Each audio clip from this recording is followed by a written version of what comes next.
अपराध दो किस्म के होते हैं, एक जो अचानक से हालात की वजह से पैदा होते हैं, दूसरे जो सोची समझी साजिश के तहत किए जाते हैं, कानून को चैलेंज करके किए जाते हैं। यह केस दूसरे किस्म का है। देवरिया पुलिस थाने में जैसे मेरा तबादला हुआ, एक संगीन केस मेरे सामने है। जैसे इस केस की इंक्वायरी हम करते चले गए, हर कदम पे अपराधी हमें चुनौती दे रहा है।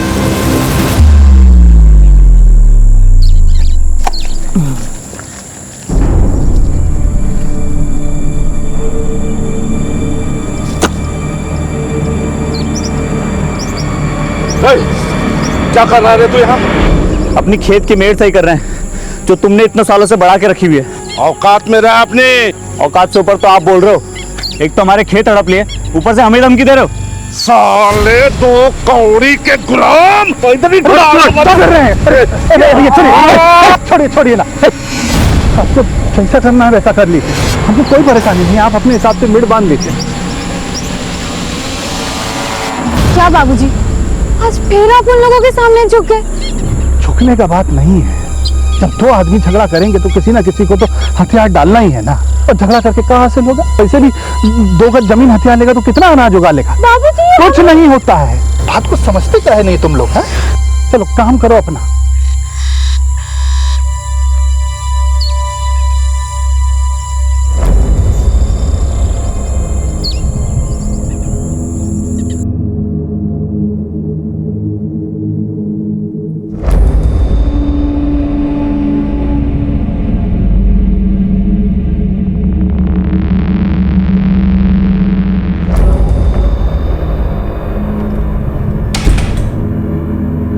शुभा, क्या हुआ शुभा?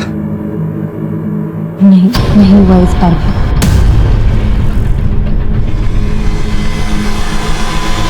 मेरा तो नसीब ही खराब। अरे निराश क्यों हो रहे हो?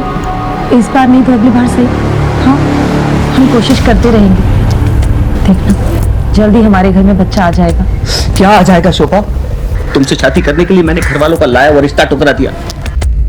सबसे दूर हो गया, सबको नाराज किया। यहाँ रह रहा हूँ किराए के घर में। सोचा था उनकी नाराजगी दूर करने का सिर्फ एक रास्ता है कि मैं उनकी गोद में उनका पोता दे सकूं, ताकि हमारे रिश्ते सुधर सके। आप धीरज रखो, हम कोशिश कर रहे हैं ना। हाँ, और इलाज भी चल रहा है, हो जाएगा। कब हो जाएगा शोभा? 4 साल हो गए हमारी शादी को, 4 साल। अरे आप सुनो तो।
अरे आप इतनी जल्दी घर आ गए?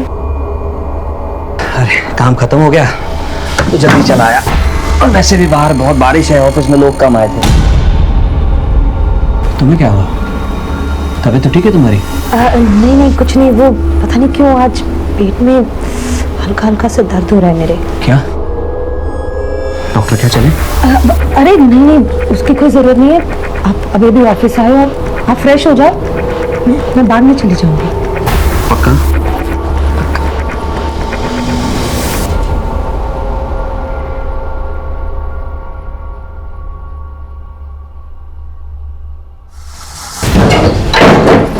अरे अंदर कहाँ चले आ रहे हो?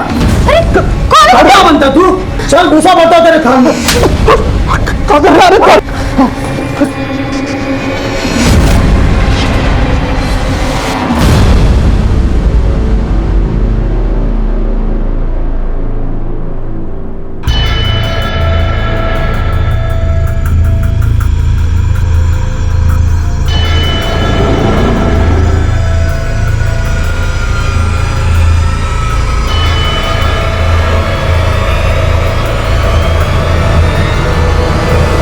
हवलदार साहब, इंस्पेक्टर साहब कहाँ हैं?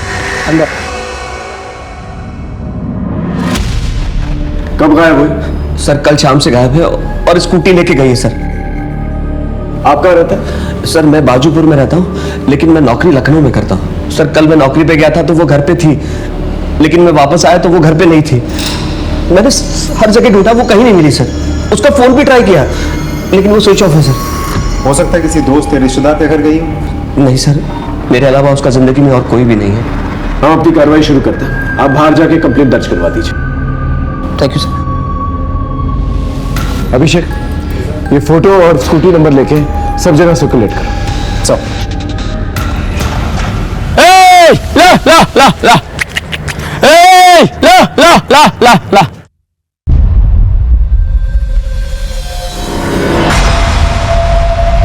कौन कौन?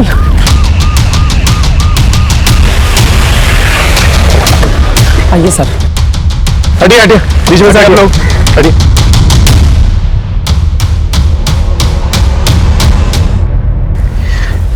ये तो शोभा शर्मा है। Sir sir sir sir sir sir मैं थाने गया था, पता चला आपको एक डेड बॉडी मिली है। बहुत घबराहट हो रही सर, क्या हुआ? शोभा शोभा शोभा शोभा शोभा। आसपास अच्छी तरह से चेक करो, देखो क्या मिलता है। ओके बैठो।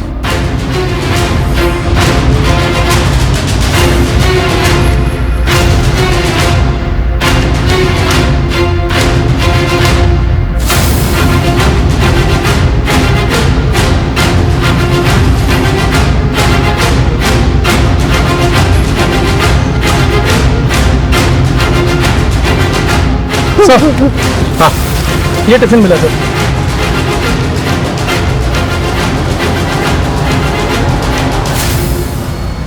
सर सर सर ये टिफिन और बैग हमारे घर का है सर। अपना टिफिन लेकर इतने सुनसान एरिया में आपकी बीवी कर क्या रही थी? मैं नहीं जानता सर, ये मेडिसिन का रैपर मिला है। एंटी डिप्रेशन लगता है, किसी कीमदार औजार से वार किया गया है। बहुत ही बेरहमी से मारा गया है सर। इतनी दर्दनाक तरीके से कोई नफरत करने वाला ही मार सकता है। आपको किसी पे शक है? मैं क्या जानूं सर। सर यहाँ आसपास एक हाईवे है, कहीं ऐसा तो नहीं कि आते जाते किसी ने टारगेट बना लिया हो? हाँ, इस पूरे एरिया को स्कैन करो, बॉडी को पोस्टमार्टम के लिए भेजो। और हाँ, एक स्कूटी भी थी ना सर।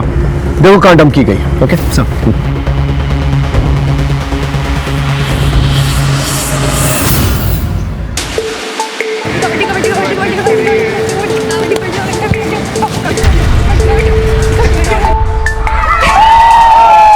अब आखिरी खिलाड़ी बची है जिला परिषद टीम की काजल श्रीवास्तव। देखना है कि वो क्या कर पाती है। मैच तो लग रहा है जैसे महानगर स्कूल ने लगभग जीत ही लिया है। काजल रेखा के अंदर घुसी और देखते ही देखते आगे बढ़ रही है, काफी बहादुरी के साथ लड़ते हुए, हालात से समझौता ना करते हुए। काजल श्रीवास्तव बड़ी बहादुरी के साथ गेम चल रहा है। देखना है कि अब क्या होता है।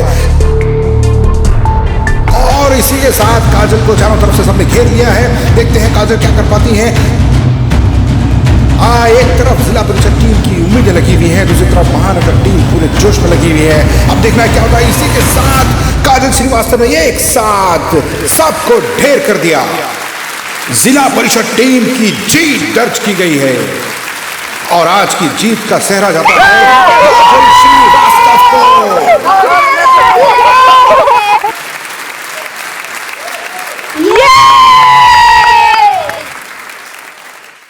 बहुत बढ़िया काजल, अब तुम सीधा डिस्ट्रिक्ट चैंपियनशिप की तैयारी में जुट जाओ। अगले ही संडे ना सिलेक्शन का कैंप लगने वाला है लखनऊ में, साथ चलो। सर दूसरे शहर में अकेले कैसे जा सकती हूँ? तुम अकेली थोड़ी ना हो, मैं हूं ना तुम्हारे साथ। एक साथ जाएंगे, एक साथ वापस आ जाएंगे। और तुम टेंशन क्यों ले रही हो? मैं समझाऊंगा तुम्हारे पापा को, तुम बस तैयारी करो। सवाल ही पैदा नहीं होता। अब से ये बचपना बिल्कुल बंद। तुम्हें जरा सा खेलकूद में हिस्से क्या लेने दिया? दुनिया के सर पर निकल पड़ी। सर ये काजल के लिए एक सुनहरा मौका है स्पोर्ट्स में अपना करियर बनाने का। तुझसे बात की मैंने? तूने दिमाग खराब कर रखा है इसका। चल निकल यहाँ से। पापा एक बार सुन तो लो, सर क्या कह रहे हैं? चुप, मुझे कुछ नहीं सुनना है। और तू भी एक बात कान खोल के सुन ले, ये तेरा आखिरी साल है। जैसा तैसा अपनी पढ़ाई पूरी कर ले। सर अगर आपको ये टेंशन है कि काजल अकेले कैसे जाएगी, तो मैं जा रहा हूँ ना उसके साथ। अरे जा भाई जा, काजल कहीं नहीं जा रही है। और तू भी अपना रास्ता नाप और निकल यहाँ से। चल निकल यहाँ से। रेनू, आज से इसका खेलना कूदना और बाहर जाना बिल्कुल बंद। समझा दो इसे। जी। पापा इसे मत करो ना।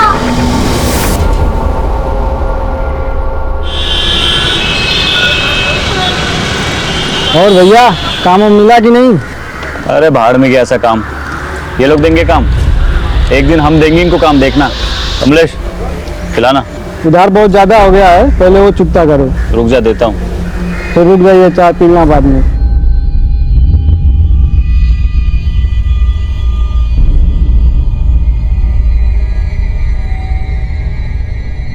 ये लो भैया चाय। रख दो।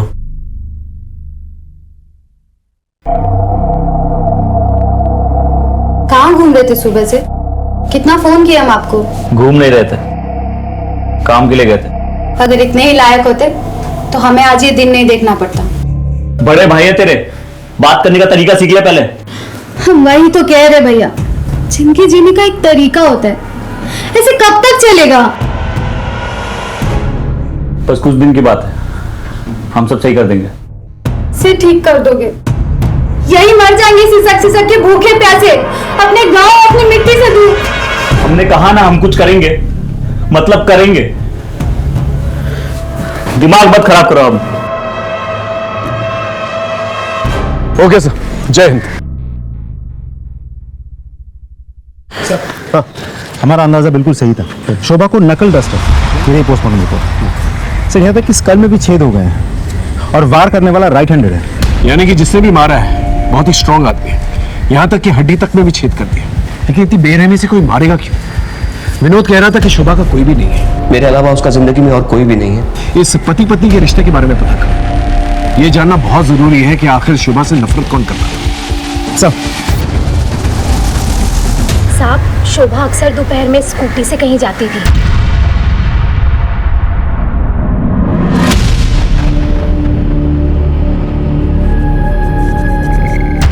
कहाँ जाती थी पता है आपको? नहीं पता। अच्छा एक बात बताइए, विनोद और शोभा के बीच आपसे रिश्ते कैसे थे? विनोद बहुत प्यार करता था शोभा से, लेकिन शोभा के गायब होने से एक दिन पहले मैंने उनके घर से झगड़े की आवाजें सुनी थी। मैं यहाँ हर कोशिश में लगा हूँ कि अपने परिवार को बच्चा दे दूँ, और तुम मुझे बेवकूफ बना रही हो। क्या सब कुछ बता दिया?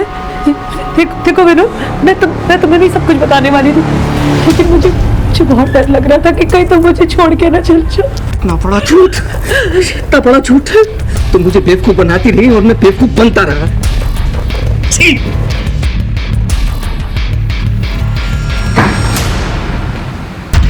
विनोद ने अपने परिवार से लड़के शोभा से शादी करी थी। इसके लिए परिवार में अलगाव रहता था और अब शोभा माँ भी नहीं बन पा रही थी, इसलिए दोनों बहुत दुखी रहते थे। लेकिन इस बात को लेके झगड़ा उसी दिन हुआ था पहली बार। ये विनोद के परिवार वाले कहाँ रहते हैं? साहब यही रहते हैं गांव में। शोभा की मौत के बाद से वो लोग भी यहाँ आने जाने लगे हैं। हम थक गए ऐसी जिंदगी जीते जीते, हमको तो कुछ समझ में नहीं आ रहा हम क्या करें। भैया भी बहुत परेशान रहते हैं। अब इतनी दूर तो तुम लोग बैठे हो, कहा था ना गांव में आ जाओ, सब लोग हैं यहाँ पर, कुछ ना कुछ हो ही जाएगा। गांव तो आना ही है, लेकिन तुम जानती हो ना कितना मुश्किल है। हाँ लेकिन आ जाओ।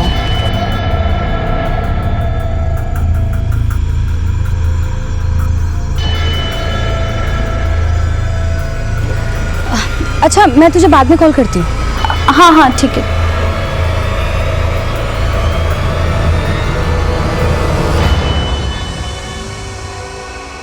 15 तारीख को तुम्हारे और शोभा के बीच किस बात पे झगड़ा हुआ था? झगड़ा? ये किसने कहा आपसे सर? पति पत्नी में छोटी मोटी नोकझोंक तो होती रहती सर। या फिर बच्चा ना होने की वजह से झगड़ा हुआ था? क्या है कि हमें पता है कि शोभा से आपकी शादी फैमिली के खिलाफ हुई थी, और जब शादी हो गई तो फैमिली के साथ आपने रिश्ता तोड़ दिया, और अब शोभा की मौत के बाद दोबारा से फैमिली से रिश्ते जुड़ गए। खैर, जब आप ऑफिस जाते थे तो शोभा घर से कहीं और जाती थी। कुछ आइडिया वो कहाँ जाती थी? क्योंकि आपने कहा आपके अलावा उसकी जिंदगी में कोई नहीं था, कहीं उसका अफेयर तो नहीं चल रहा था? सर ये कैसी घटिया बात कर रहे हैं आप? एक मरे हुए इंसान के खिलाफ इस तरह की बात? देखिए, तैश में आने की जरूरत नहीं है, हम सिर्फ सच जानने की कोशिश कर रहे हैं। सर सच तो यह है मेरी बीवी का खून हुआ है, और कातिल को ढूंढना है तो बहुत दूर की बात है, आपने तो सबूत तक नहीं ढूंढा। आपको एंजाइटी अटैक्स आते हैं? पिल्स देते हैं? व्हाट? आप राइट हैंडेड है लेफ्ट हैंडेड? राइट ही हूँ। ऐसे ही पूछो। खैर, हमारी इजाजत के बगैर शहर छोड़ के मत जाइएगा, ओके? अभी आप जा सकते हैं। इस आदमी को गुस्सा बहुत आता है और ये कुछ छुपा भी रहे हैं। हो सकता है कि मियाँ बीवी में बच्चा ना होने की वजह से जो झगड़ा होता था वही एक वजह हो जिसकी वजह से इससे मार डाला उसे। हो सकता है सर। इस मियाँ बीवी के बारे में पूछताछ करो, पता लगाओ क्या चक्कर चल रहा था इनके बीच में। और हाँ, ये जानना बहुत जरूरी है कि शोभा कहाँ जाती थी, किससे मिलने जाती थी। इनके फैमिली डॉक्टर से जाके मिलो। सारिका। हाँ भैया। इतनी देर कहाँ हुई तुझे? वो भैया आज तो मैं पहले ही जाती, लेकिन शायद कोई मेरा पीछा कर रहा है। अकेले बाहर आओगी जाओगी तो गांव के आवारा लड़के ऐसे ही करेंगे। कौन था लड़का वो? मैं नहीं जानती। अगर इतना ही डर लग रहा है तो छोड़ दो ना सिलाई कढ़ाई, ना बाहर जाओगी ना कुछ होगा। अरे मैं तो कहता हूँ सिलाई कढ़ाई की जरूरत ही क्या है? भैया वो कोर्स खत्म होने में बस कुछ ही दिन बचा है।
जी सर, शोभा मेरे पास आई थी कुछ ही दिनों पहले। उसके पेट में किसी तरह का इन्फेक्शन हुआ था। मैंने कुछ टेस्ट किए और उनकी रिपोर्ट्स भी चेक की। रिपोर्ट्स चेक करने के बाद मुझे पता चला कि शोभा अपने पति विनोद को धोखा दे रही है। कैसा धोखा? दरअसल सर, शोभा पहले से एक बच्चे की माँ थी और उसके बाद उसकी बच्चेदानी निकाली जा चुकी थी, जिसकी वजह से वो दोबारा प्रेग्नेंट नहीं हो सकती थी। मैंने शोभा से इस बारे में बात भी की थी। देखिए मैडम, ये बात सच है, लेकिन प्लीज आप विनोद को इसके बारे में कुछ मत बताइएगा। तुम भले ही अपने रिश्तों में धोखे का जहर घोल रही हो, लेकिन मैं अपने प्रोफेशन में बेईमानी कभी नहीं करूंगी। मुझे सब कुछ विनोद को सच सच बताना होगा। प्लीज मैडम आप समझने की कोशिश कीजिए मैडम। इस दुनिया में कोई नहीं है, मेरा घर बर्बाद हो जाएगा मैडम। मैं विनोद को खुद सब कुछ एक दिन बता दूंगी, अपनी शादी के बारे में, वैभव के बारे में, सब कुछ। प्लीज। फिर आपने ये बात विनोद को बता दी? जी सर, एक्चुअली विनोद बच्चे को लेकर के बहुत परेशान था, तो एक डॉक्टर होने के नाते मैंने उससे ये सब छिपाना ठीक नहीं समझा। डॉक्टर एक बात बताइए, शोभा के पहले पति और बच्चे के बारे में आप जानती हैं? जी नहीं सर, मैं कुछ नहीं जानती। सर मैं क्या पूछ सकता हूँ, आपने मुझे यहाँ क्यों बिठा के रखा है? विनोद, तुम डॉक्टर विनीता को जानते हो ना? हम मिल चुके हैं उनसे और उन्होंने तुम्हारे झूठ के बारे में हमें बता दिया है। डॉक्टर विनीता ने शोभा के बारे में हमें सब कुछ बता दिया। उसकी पहली शादी, उसका पहला बच्चा और उसका कभी भी ना बच्चा होना। ये सब सुन के तुम्हें बहुत गुस्सा आया और तुमने उसे मार दिया या मरवा दिया। नहीं सर, सच तो यह है कि मैं आज भी शोभा से बेहद प्यार करता हूँ। मानता हूँ झगड़ा हुआ था हमारा, लेकिन किस पति पत्नी में झगड़ा नहीं होता सर। लेकिन उसको मारने के बारे में मैं सोच भी नहीं सकता। मारने की तो वजह है तुम्हारे पास, उसका धोखा देना, उसका बच्चा ना होना। उसका पहला बच्चा कहाँ है? उसके पति के बारे में क्या जानते हो? सर मैं सच बता रहा हूँ, मैं कुछ नहीं जानता, और जितना जानता था वो आपको मैं बता चुका हूँ। सर, पीसीआर से डेड बॉडी मिलने की खबर आई है।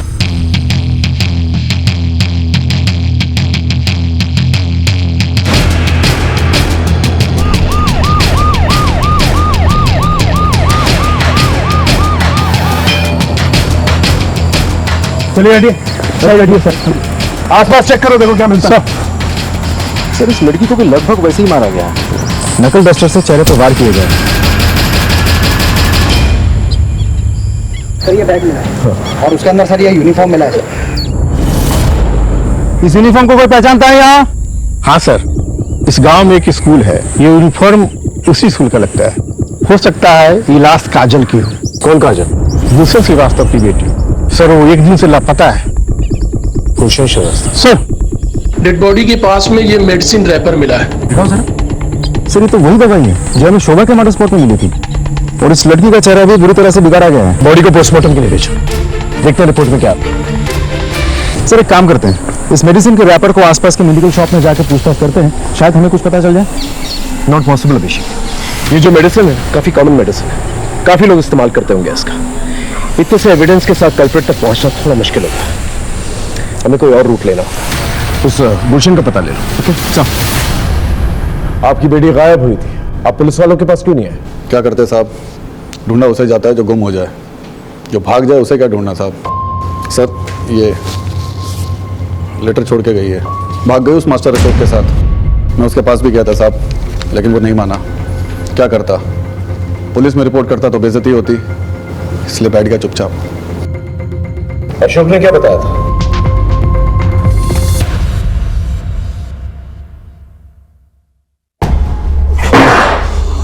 अशोक, काजल कहाँ है? मुझे नहीं पता काजल का। इज्जत के सिवा कुछ नहीं है मेरे पास, बता दे काजल कहाँ, नहीं तो जान से जाएगा। मैंने कहा ना मुझे नहीं पता काजल का, और ये मेरा घर है, चिल्लाओ मत यहाँ पर। निकलो यहाँ से, निकलो। छोड़ूंगा नहीं तुझे, अब देख क्या करता हूँ मैं तेरे साथ। चलो निकलो यहाँ से।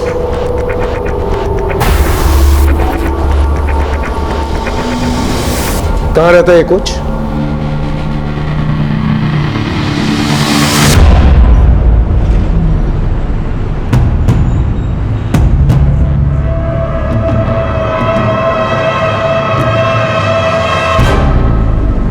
एकदम परेशान मत होइए, और 1 से 2 दिन लगेगा, बाकी 2-3 दिन में मैं आपका काम करा दूंगा। ठीक है, चलिए सर, थैंक यू।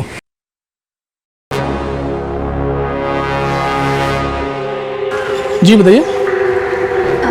सर अगर कोई पीछा कर रहा हो तो कंप्लेंट कहाँ लिखानी है? ये पुलिस स्टेशन में। वैसे कौन पीछा कर रहा है? सर पता नहीं। उसका हुलिया याद है जिससे हम उसका स्केच बनवा सकें? नहीं सर। आप परेशान मत हो, एक हेल्पलाइन नंबर है, आप इसको नोट कर लीजिए। Thank you.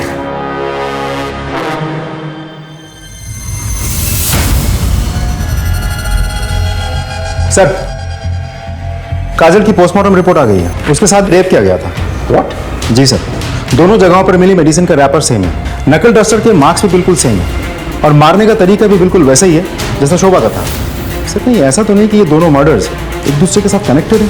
अभी फिलहाल किसी कंक्लूजन को जंप नहीं कर सकते, हो सकता है एक महज इत्तेफाक हो।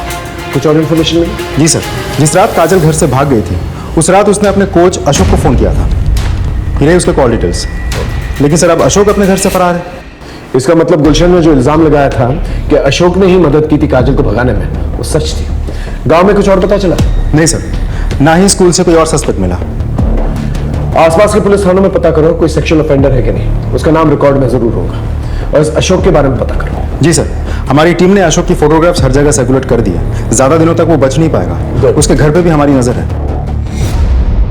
दोनों ही केसेस में मोडस ऑपरेंडी एक जैसी थी, और चोट के निशान ये बता रहे थे कि एक ही किस्म का हथियार यूज किया गया था, लेकिन दोनों अलग अलग गांव होने की वजह से अलग अलग तरीके से छानबीन कर रहे थे हम लोग। शोभा की निजी जिंदगी और काजल की निजी जिंदगी सीधी नहीं थी, इसलिए हमने उनके परिवार के हर एक सदस्य पे नजर रखी हुई थी, और इसी छानबीन के दौरान एक ऐसा राज सामने आया जिसने हमारी केस की दिशा बदल दी। सर, ये रहा बच्चा, इसी का नाम वैभव है। ये शोभा का बेटा है। शोभा अक्सर इससे मिलने यहाँ आया करती थी। वैभव बेटा, कैसे है तू? मैं ठीक हूँ। कितने कमजोर हो गए? मम्मी, मुझे आपके बगैर मन नहीं लगता। तो जल्दी तुझे यहाँ से ले जाऊंगी। मैं तेरा मनपसंद खाना लेकर आई हूँ।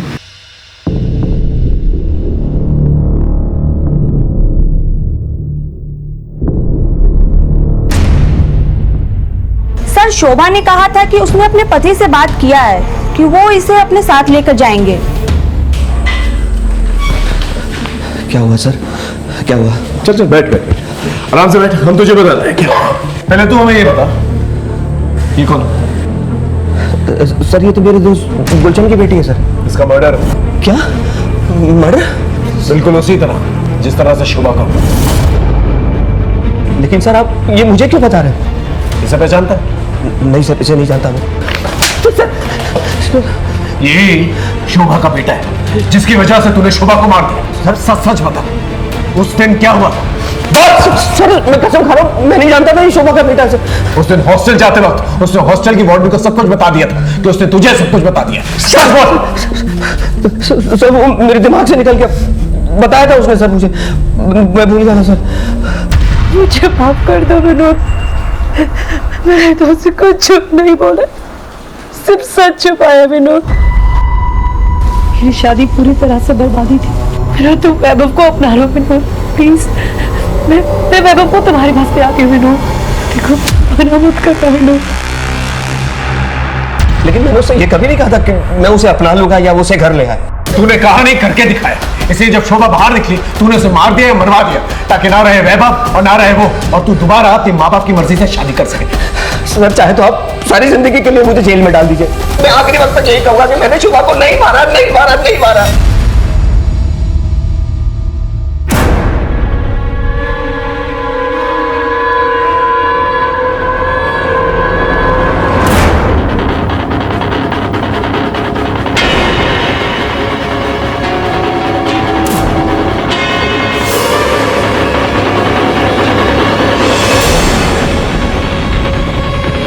सर, अशोक को लखनऊ के गोमती नगर एरिया में देखा गया है, लेकिन एक इंटरेस्टिंग बात है, वो एक मेडिकल स्टोर से दवाई चुरा कर भाग रहा था क्योंकि उसके पास डॉक्टर का प्रेस्क्रिप्शन नहीं था। गोमती नगर पुलिस से कोऑर्डिनेट कर, वहीं कहीं छुपा पाओगे। जी सर, हमारी खबरें टीम और पुलिस टीम दोनों ही उसके पीछे पड़ी है। ज्यादा दिनों तक छुप नहीं पाएगा।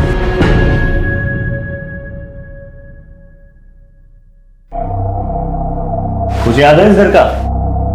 हाँ भैया, कैसे भूल सकते हैं, एक ही याद थोड़ी ना इस घर में। अच्छा सुनो अंकिता, जी भैया। हम थोड़ा खेत का चक्कर लगा के आते हैं। और हाँ, घर से बाहर निकलना मत, यहाँ का माहौल ठीक नहीं है। जी भैया।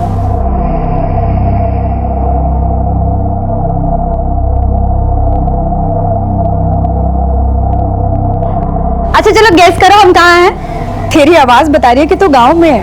अरे बिल्कुल सही जवाब। बता फिर कब मिल रही है? अरे इसीलिए तो हम फोन किए हैं। शाम को नदी के पास मिलते हैं। ओके।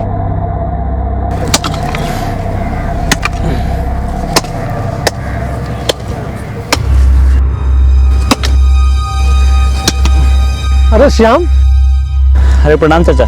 कब आए? बस अभी आए। ये जो कुछ बचा है अपना, उसे बटोरने के लिए। बहुत अच्छा बेटा, ये जमीन बनाओ और अब यही रहो। यही सोचा है अब।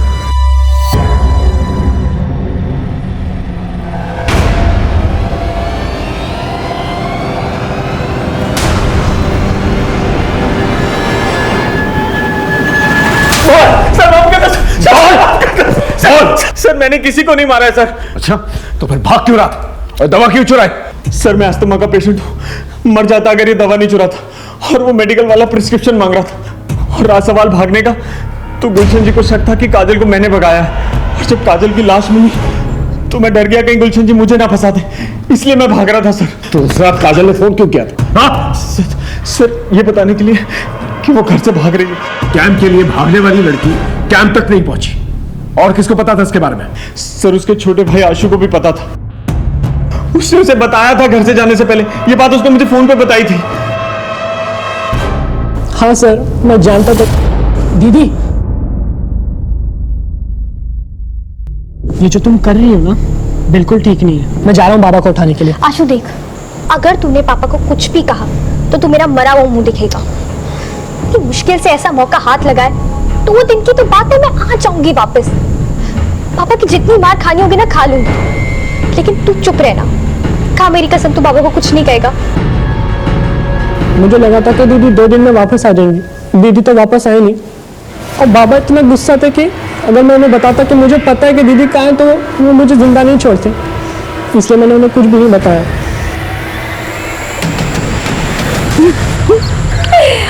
सब कुछ कितना बदल गया नहीं? तो सालों बाद आई है ना, इसलिए ऐसा लग रहा है। बदलता नहीं तो हम ऐसे यहाँ नहीं मिलते, वो तो है। लेकिन तू जा रहा क्या पे कैसे? भैया ने कहा गांव चलो तो चली आई, और अब हम यहीं रहेंगे। हाँ हाँ हाँ। अब अच्छा, अब मैं चलती हूँ, बहुत देर हो गई है। वैसे भी भैया ने घर से बाहर निकलने से मना किया है। हाँ, वैसे भी आजकल इस गांव के हालात कुछ ठीक नहीं है, तो एक काम कर, तू भी निकल और मैं भी चलती हूँ। ठीक है, बाय।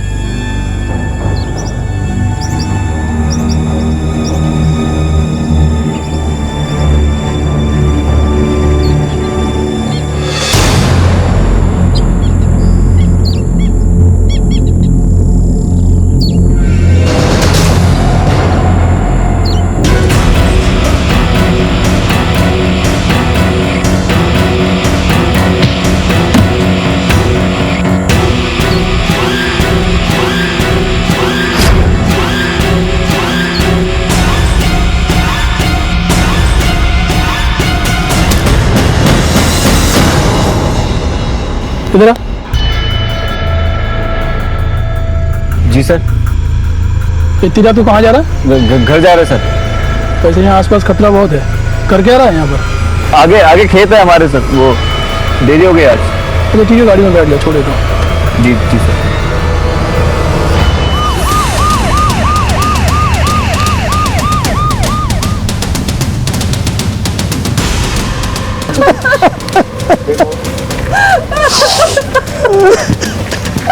आप लोग हटिए प्लीज, हटिए। साइड में, साइड। फिर से उसी तरीके से हत्या की गई है और सेक्सुअल असॉल्ट भी। सर ये लड़की तो 2 दिन पहले भी आई थी अपने पुलिस स्टेशन में। हाँ? क्या कह रही थी? सर उसका कहना था कि कोई इसका पीछा कर रहा है। जब मैंने उससे पूछा तो उसने कहा नहीं पता, लेकिन मैंने सर उसे हेल्पलाइन नंबर भी दे दिया था। वो कह रही थी कि कोई उसका पीछा कर रहा है, लेकिन हमने कोई ध्यान नहीं दिया। कुछ बताया आप लोगों को कि कौन था वो? किसी दुश्मनी थी उसकी? कुछ नहीं पता हम लोगों को। सर ये रैपर मिला था। सर ये रैपर देखिए, बिल्कुल ऐसा ही मेडिसिन का रैपर हमें शोभा के मर्डर स्पॉट पर भी तो मिला था। जिस बेरहमी से मारा गया ऐसे किसी साइको किलर का ही काम हो सकता है। या तो ये तीनों की तीनों मर्डर्स जो हैं कनेक्टेड है, या फिर अनफॉर्चुनेटली ये तीनों की तीनों वो साइको किलर की नजर में आ गए थे। पॉसिबल है सर, क्योंकि सिर्फ मर्डर करना या रेप करना उसकी मंशा नहीं हो सकती। अब लगने लगा है कि किलर हमें चुनौती दे रहा है और हमारी हर एक मूवमेंट पे नजर रखा। सर कल शाम में जब मैं इधर पेट्रोलिंग पर था तभी उधर से एक आदमी आ रहा था। कौन था?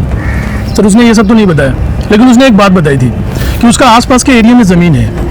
इस पूरे एरिया में जितने लोगों की जमीन है ना, उन सबसे पूछताछ करो और उस आदमी के बारे में भी पता करो, शायद उसे कुछ पता। इसकी फोटो लो और आसपास के एरिया में पूछताछ करो। ये कह रही थी कोई इसका पीछा कर रहा है, पता करो, शायद किसी ने कुछ देखा। ओके और बॉडी को पोस्टमार्टम के लिए भेजो।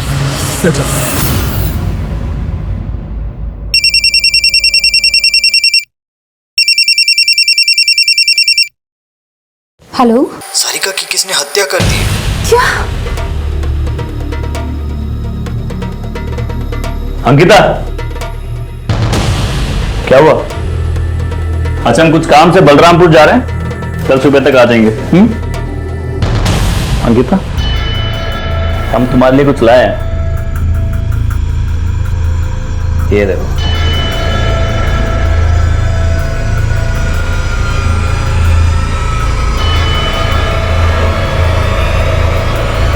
वैसे भी आजकल इस गांव के हालात कुछ ठीक नहीं है, तो एक काम कर, तू भी निकल और मैं भी चलती हूँ।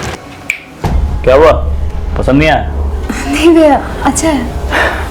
हमें पता है तुम क्या सोच रही हो। यही सोच रही हो ना कि तुम्हारा नाम तो ए से आता है, फिर ये एस क्यों? सच बताए, हमने हमारे लिए लिया था, पर क्या है अब तुम रख लो। चलते हैं।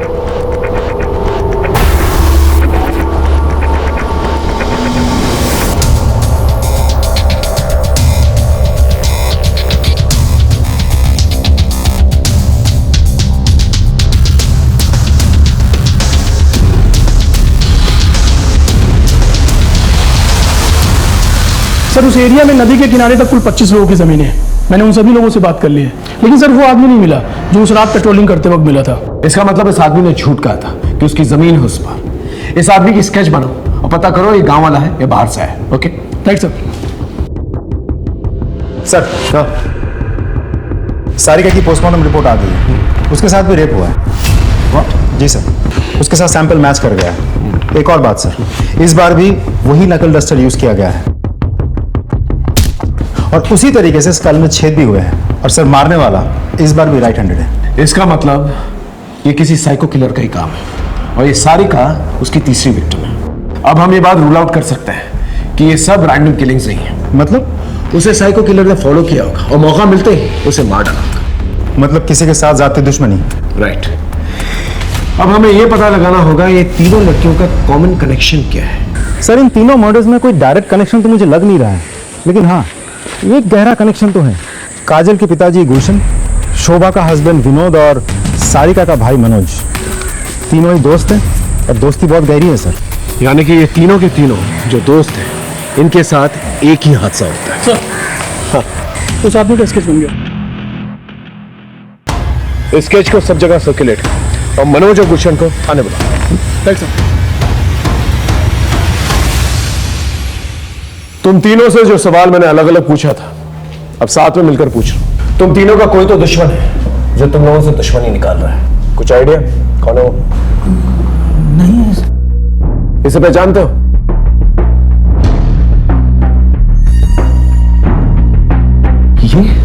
ये तो श्याम है। कौन श्याम? हमारे गांव का ही है, ओम साहू का बेटा।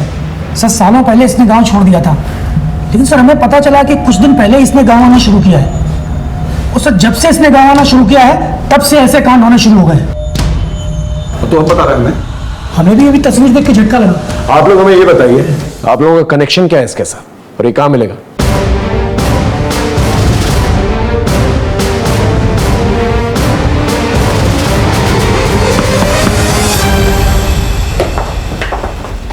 भैया घर पर नहीं। तुम्हें कैसे मालूम तुम्हारे भैया से मिलना है? ये मेरी सहेली सारिका का लॉकेट।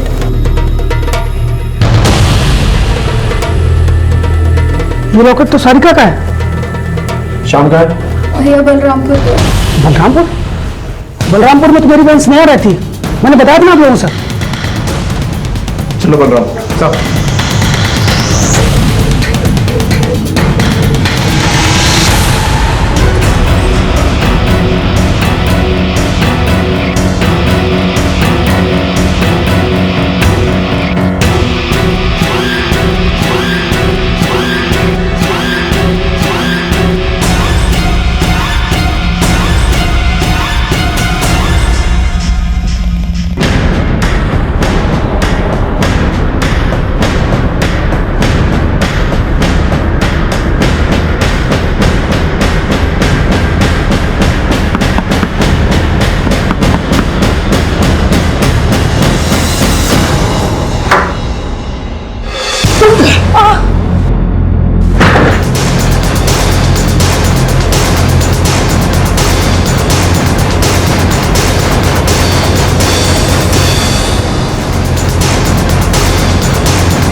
बहुत हो गए तेरे वेशी के, अब चल। और आप लोग क्यों आ गए? हम आने वाले थे। चल लेकिन चल। हाँ हम नहीं मारा है सबको, ले लिया अपना बदला। कौन सा बदला? हमारी जिंदगी बर्बाद करने। उस विनोद, गुलशन और मनोज ने मिलके 4 साल पहले स्नेहा को लेकर हमारी जिंदगी बर्बाद कर दी।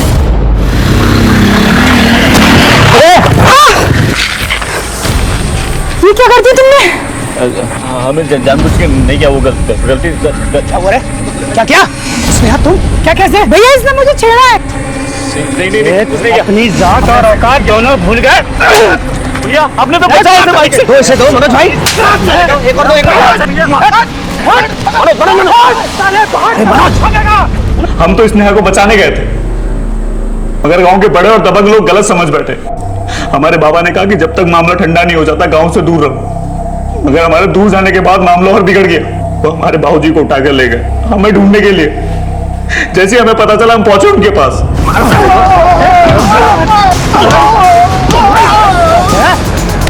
साले को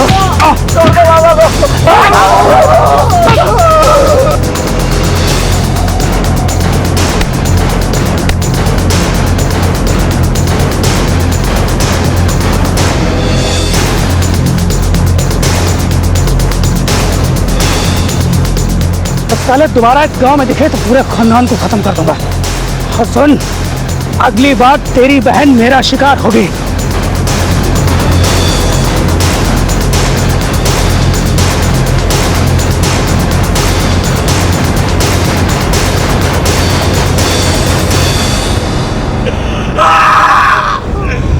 मारपीट से ज्यादा उन्होंने हमारे बाबा की दिल पे चोट पहुंचाई। एक चींटी नहीं मारी थी उन्होंने, जानवरों जैसा व्यवहार किया उनके साथ। वो हमारे बाबा की आत्मा तो उसी दिन मर गई थी, वो तो बस जी रहे थे। हड्डियां पकड़ ली थी उन्होंने, एक दिन से सक के दम तोड़ दिया।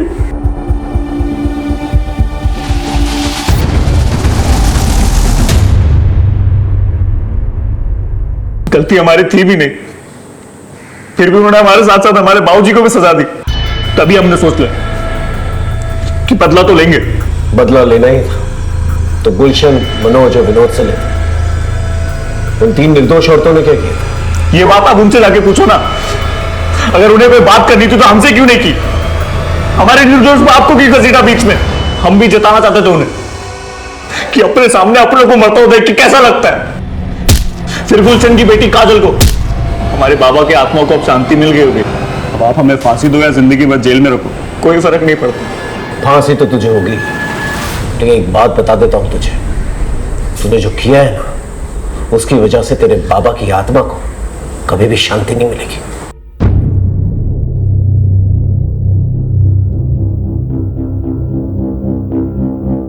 श्याम के दिल में अपने पिता के खिलाफ अत्याचार घर कर चुका था और एक सुलगते लावा की शक्ल ले रहा था। अंकिता को यह दस्तक जरूर मिली थी कि श्याम की जिंदगी में कुछ अजीब चल रहा है, लेकिन समझते समझते देर हो गई। आशु को यह दस्तक मिली कि काजल अपने कबड्डी के खेल के जुनून में कुछ गलत कर रही है, लेकिन उसने ये बात अपने माँ बाप से छुपा के रखी और नतीजा बहुत ही भयानक निकला। शोभा ने विनोद से बात छुपाई, लेकिन जब बताने पे आई तो मौका ही नहीं मिला। सारिका ने बार बार अपने घर वालों से यह कहा कि कोई उसका पीछा कर रहा है, लेकिन किसी ने उसका यकीन ही नहीं किया। सच कहें तो विनोद, मनोज और गुलशन ही इस अपराध के रचयिता हैं। उन्होंने बिना सच जाने कानून को अपने हाथ में लिया और एक ऐसा बीज बोया जिसने तबाही मचा दी। दस्तक होती जरूर है, चाहे वो जोरदार हो या खामोश। उसे सुने, समझे और सतर्क रहें। देखते हैं हमारे आज के एपिसोड की दूसरी कहानी।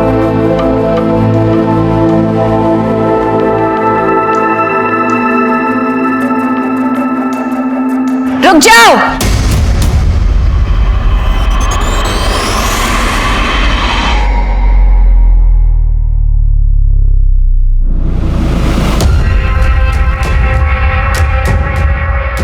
नेहा तू यहाँ क्या कर रही है? मैं क्या कर रही? तू क्या कर रहा है यश? तुझे क्या लगा मुझे धोखा देके तू किसी और से शादी करेगा और मैं चुपचाप बैठी रहूंगी? मैंने तुझे कोई धोखा वोखा नहीं दिया, ठीक है ना? ब्रेकअप हो गया हमारा। अरे तो जरा सी लड़ाई पे सब कुछ खत्म हो जाएगा क्या यश? मैं प्यार करती हूँ तुझसे, मैं जानती हूँ तू भी मुझसे प्यार करता है। नेहा देख, मेरी यहाँ पे शादी हो रही है, अब कुछ नहीं हो सकता। तू कुछ नहीं कर सकता यश, पर मैं बहुत कुछ कर सकती हूँ। अगर तूने मुझसे शादी नहीं की ना, तुझ पे रेप चार्जेस डलवा के तुझे अंदर करवा दूं। फिर देखती हूँ तू ये शादी कैसे करता है। ऐसे कैसे शादी करेगा तेरे से? यहाँ हमारी बच्ची की शादी हो रही है, अगर तेरे से शादी करेगा तो हमारी बच्ची की तो जिंदगी बर्बाद हो जाएगी। तो ठीक है ना यश, तू हम दोनों से शादी कर ले।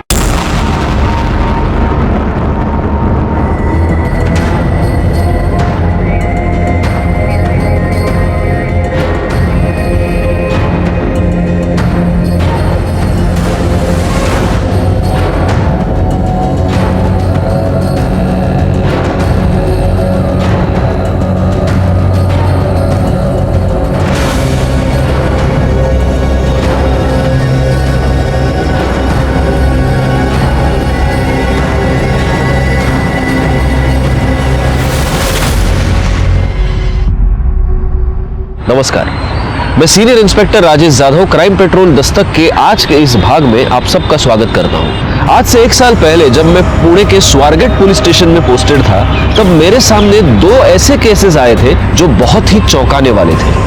क्या ये दोनों ही केसेस बिल्कुल अलग अलग थे या कोई ऐसी कड़ी थी जो इन दोनों केसेस को जोड़े हुए थी?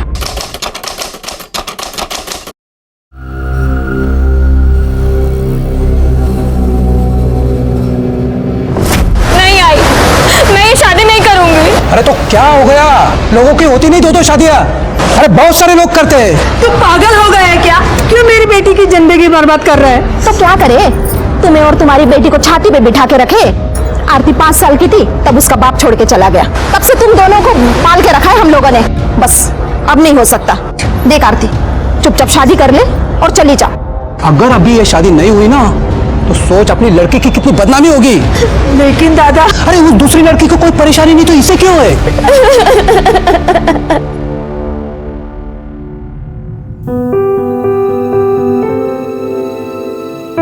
यश। क्या यश?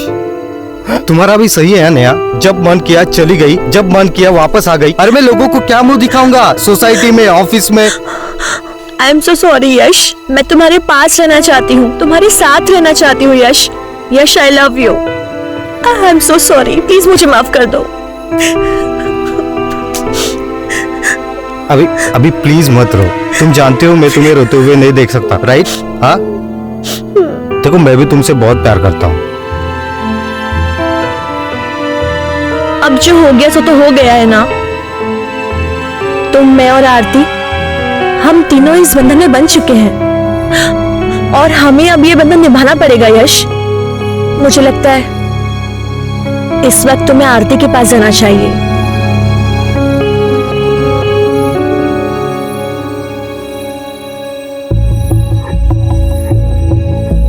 आई एम सॉरी आरती, मैं जानती हूँ आरती कि जो कुछ भी हुआ तुमने चाहा नहीं होगा, पर ट्रस्ट मी, मैं तुमसे कुछ भी छीनना नहीं चाहती।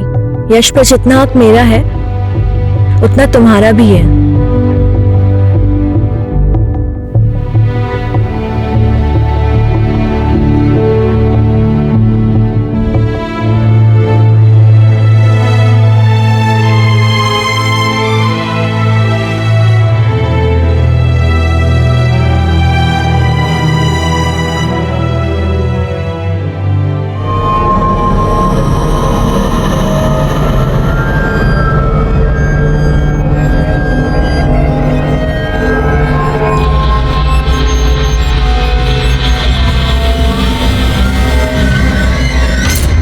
क्या यार नेहा, पति की भक्ति में सब काम वाम छोड़ दिया क्या? एक्टिंग करते करते ना मुझे एक्टिंग करने की आदत हो गई है। और यहाँ जो पति पति का खेल चल रहा है ना, तो देख, इसमें बहुत बड़ा ट्विस्ट आने वाला है।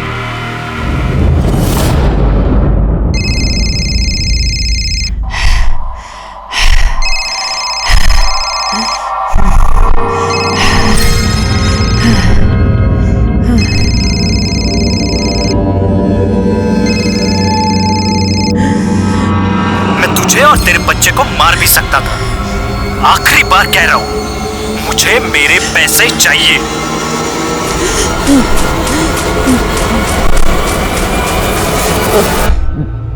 हेलो माँ। हाँ गीतू बेटा, कैसी हो? हमें कुछ पैसे चाहिए थे। कितने चाहिए? 5 लाख।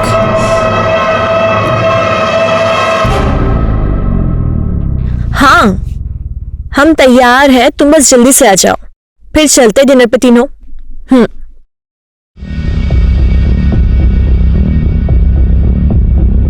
आरती, ले चॉकलेट खा। नहीं, मैं चॉकलेट नहीं खाती। अरे थोड़ी सी, थोड़ी सी।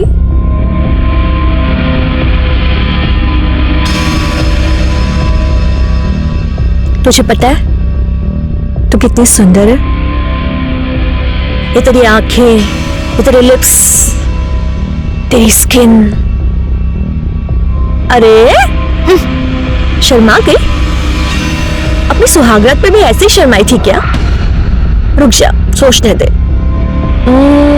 शर्माई तो थी, सब देखा था मैंने। ये आप क्या कह रही हैं? हाँ, कह नहीं रही हूँ, एक सेकेंड।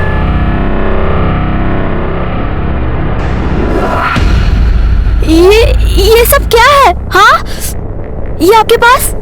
देख, जो कुछ भी है तो बहुत अच्छा, और अब जो होने वाला है बहुत अच्छा, और जो होगा वो और अच्छा होगा। हाँ? यश, मेरी बात सुन। अगर अपने पति के सामने अपना मुंह खोला ना, तो ये जो वीडियो तूने अभी देखी है ना, ऐसा वायरल करूंगी ना, पूरी दुनिया तुझे देखेगी, समझ गई? शुक्र ना यहीं खड़ी रहे। यश, रेडी हो तुम लोग? हाँ, चलो निकलते हैं। अब हाँ, एक्चुअली पर मेरे ना सिर में बहुत दर्द हो रहा है, तबीयत खराब लग रही है। तुम नहीं जाओगी ना तो हम कोई नहीं जाएंगे, रहने दो। नहीं, प्लीज प्लीज, तुम दोनों जाओ ना। मुझे ऐसा लगेगा कि मेरी वजह से तुम्हारा प्लान कैंसिल हो गया। प्लीज ना यश, मुझे अच्छा लगेगा। अच्छा ठीक है। आरती, हाँ चलो चलो चलो, गाड़ी निकालो। हाँ, जाओ आरती।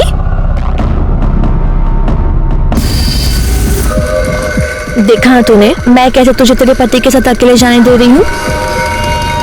मैं कबाब में हड्डी नहीं बन रही हूँ, मैं तुझे ऐसे ही खुश रखूंगी। तेरा काम है कि तू मुझे खुश रखे। जा जा।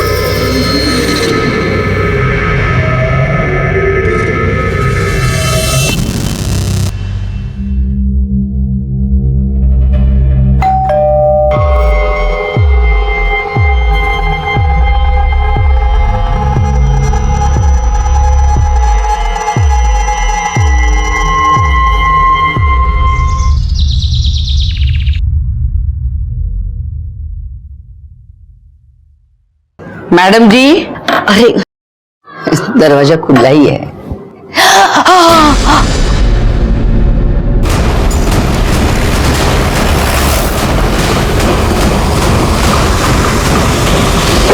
सर,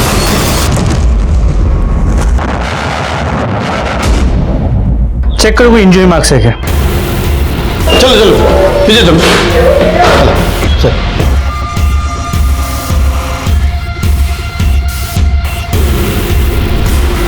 सर 25 से 30 साल की औरत है, प्रेग्नेंट, मल्टीपल स्टैबिंग का केस है।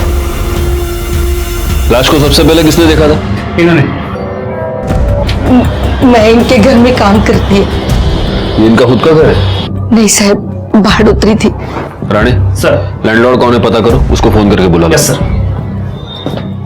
ये यहाँ पर अकेली रहती है? हाँ साहब, इनकी माँ कानपुर में किधर तो भी रहती है। फोन पर बात करती थी तभी सुना था मैंने। जिस तरह से मल्टीपल स्टैब किया गया है, सिर्फ पेट पर वार किए गए। एक प्रेग्नेंट औरत को कोई इस तरह से मल्टीपल स्टैब क्यों करेगा? ऐसा लग रहा है कि कोई इसे नहीं, इसके बच्चे को मारना चाहता था। बिल्डिंग में सीसीटीवी कैमरा तो होगा? नहीं सर, नहीं है। ठीक है, एक काम करो, इन लोगों से जरा ठीक से पूछताछ करो, पूछो किसी को आते जाते देखा है क्या। और एम्बुलेंस बुलवा लो। सर,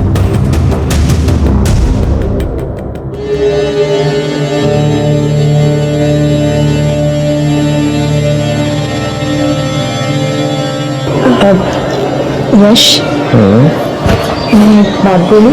बोलो ना। तुम जब रात को आरती के साथ होते हो ना, मुझे बहुत जलन होती है, बट तुम जब मेरे साथ होते हो तो मुझे गिल्ट होता है। ऐसा कुछ नहीं हो सकता कि तुम हम दोनों के साथ रहो। मेरा मतलब है एक ही कमरे में एक साथ हम तीनों। ये क्या कह रही हो? यश, हम मॉडर्न जमाने से है ना, मॉडर्न सोच रखते हैं, तो इसमें बुराई क्या है? जब हमें पता है कि हम तीनों को साथ में ही रहना है जिंदगी भर, तो इसमें कोई बुराई नहीं है ना।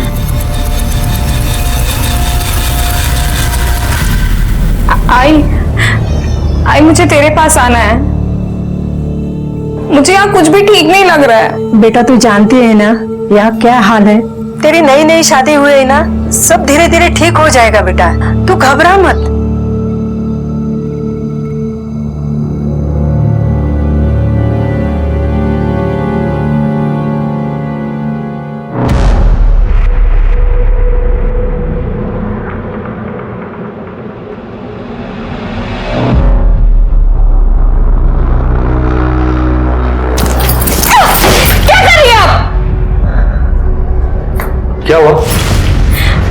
यश, यश मुझे आपसे कुछ बात करनी। अब यश, वो हमने उस बारे में बात की थी ना, मैंने बताया आरती को, इसे उसी सिलसिले में कुछ पूछना है, तो बोला आरती।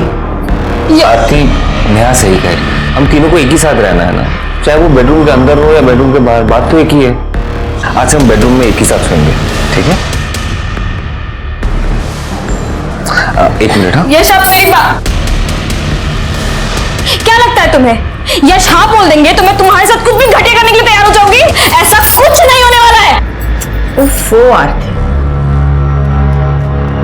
ये देखो, मैं तुम्हारी ये वीडियो वायरल कर दूंगी, फिर मैं ही क्या पता नहीं कितने लोग तेरे दीवाने हो जाएंगे।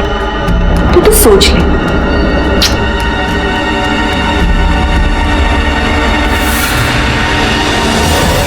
साहिबा वो किसी से ज्यादा बात नहीं करती थी। साहब वो औरत मुझे बिल्कुल भी ठीक नहीं लग रही थी।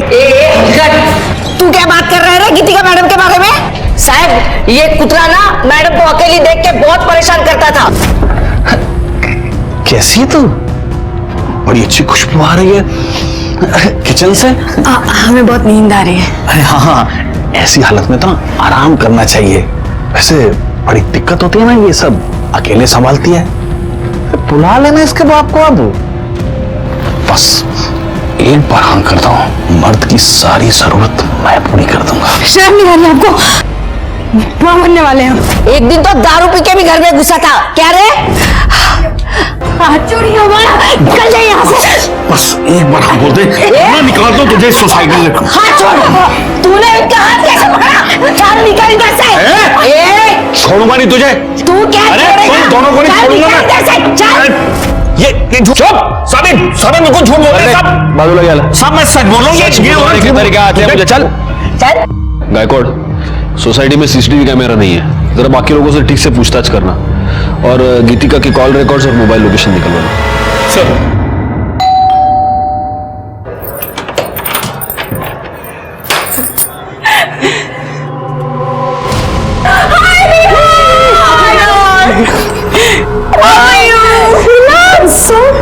Thank you. शादी होते भूल गई दोस्तों को। ओहो।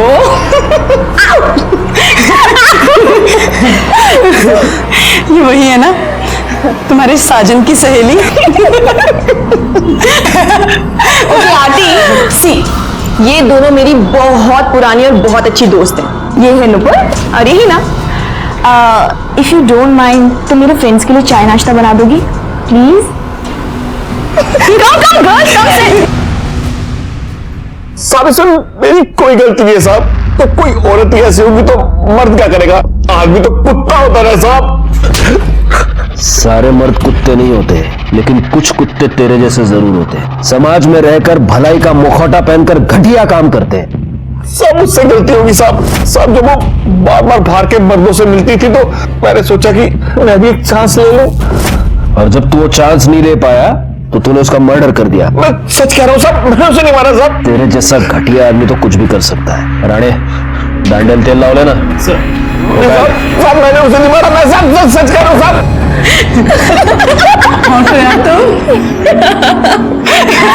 अब देखना, अब देखना।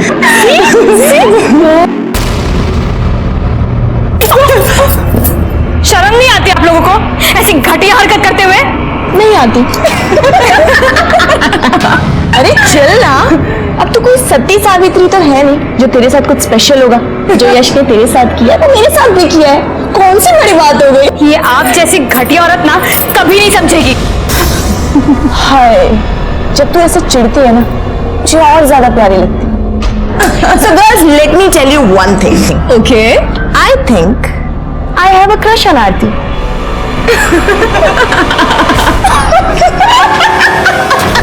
अरे नहीं, बारिश में तो मैं वड़ा पाव खाता ही नहीं हूँ। और सुनो, तुम भी मत खाना। हाँ, मंगाना मत घर पे कुछ भी। चलो रखता हूँ मैं फोन अभी। Okay bye bye. हाँ गायकवाड़ बोलो। सर गीतिका के घर के आसपास पूछताछ की, लेकिन किसी ने गीतिका के घर किसी को जाते नहीं देखा। लेकिन हाँ, कई लोगों ने यह बताया कि कोई आदमी है जो गीतिका के घर बार बार जाता था। वो शरद भी यही कह रहा था। सर गीतिका की मोबाइल लोकेशन और कॉल डिटेल्स देखो गायकवाड़। सर गीतिका ने आखिरी कॉल सिद्धार्थ आप्टे को किया था।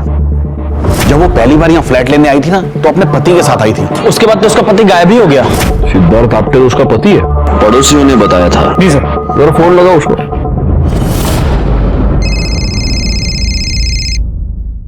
हेलो हेलो सिद्धार्थ, मैं बीएसआई गायकवाड़ बोल रहा हूँ, स्वारगेट पुलिस स्टेशन से।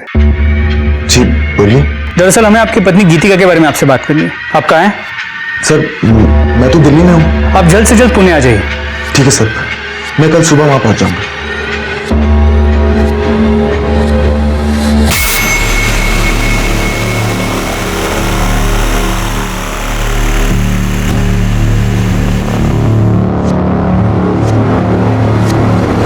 सर ये दिल्ली में है, कल सुबह तक पुणे आ जाएगा।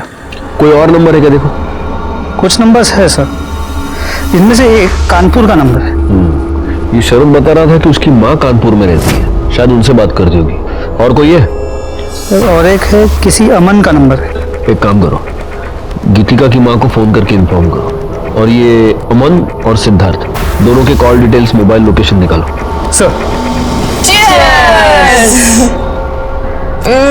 स्ट्रॉन्ग है ना?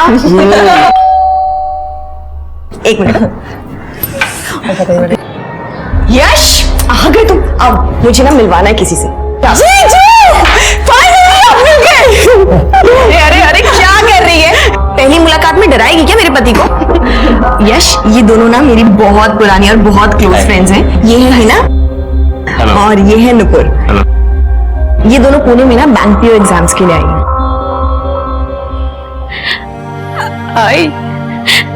आई मुझे यहाँ नहीं रहना है, मुझे ले चलना अपने साथ। क्या हुआ बेटा, तू रो क्यों रही है? यहाँ कुछ भी ठीक नहीं है। आई अरे हुआ क्या वो तो बता। मैं तुझे अब क्या बताऊँ आई, बस यहाँ पे कुछ अच्छा नहीं है। तू सब्र रह, तू पहला रोना बंद कर। हाँ शांत हो जा, मैं कुछ न कुछ करती हूँ। हाँ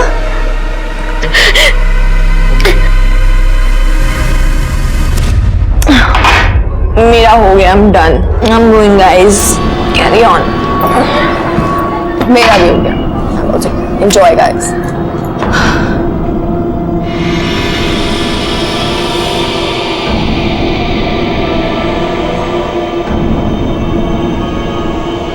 मुझे यहाँ से जलन हो रही है, आप बहुत हैंडसम है। तो ठीक है ना? अब ठीक हो?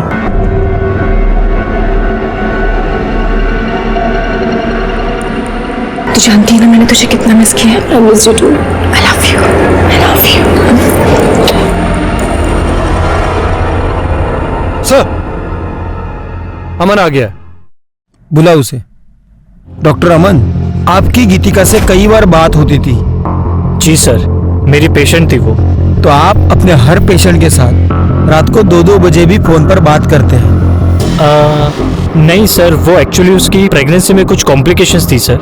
उसे जब भी कोई प्रॉब्लम होती थी मुझे कॉल करती। उसका पति उसके साथ आपके क्लिनिक पे आता था? नहीं सर, कभी भी नहीं, वो हमेशा अकेली आती थी। आप कभी उसके घर गए? 1-2 बार गया था सर, उसकी तबीयत थोड़ी खराब थी इसलिए मुझे ही विजिट के लिए जाना पड़ा था। लेकिन आपकी मोबाइल लोकेशन ये बताते हैं कि आप उस एरिया में अक्सर आया जाया करते हैं। सर उस एरिया में मेरे काफ़ी सारे पेशेंट्स हैं तो मुझे जाना पड़ता है। ठीक है, आप जा सकते हैं। अगर ज़रूरत पड़ी तो हम आपको वापस बुला लेंगे। जी थैंक यू। गायकवाड़, गीतिका की माँ और सिद्धार्थ का क्या हुआ? सर गीतिका की माँ से फोन पर बात हुई, वो पहुंची रही है, और सिद्धार्थ ने बताया था कि वो दिल्ली में पुणे आज सुबह ही आ जाएगा, तो ऑन द वे होगा। पीएसआई राणे को फॉलोअप करने को बोल दिया है। सर सिद्धार्थ का फोन बंद आ रहा है सर। सर मैंने उसके सारे डिटेल्स निकाले सर, वो दिल्ली नहीं गया है सर। कल रात जब इनसे उसकी बात हुई वो पुणे में ही था, उसके बाद से उसका फोन बंद आ रहा है सर। सर मैंने उसके नंबर से उसकी लोकेशन ट्रेस की, जिस रात गीतिका का खून हुआ उस रात उसकी लोकेशन वहीं पर थी। गायकवाड़, फौरन उसके घर जाके पता करो। सर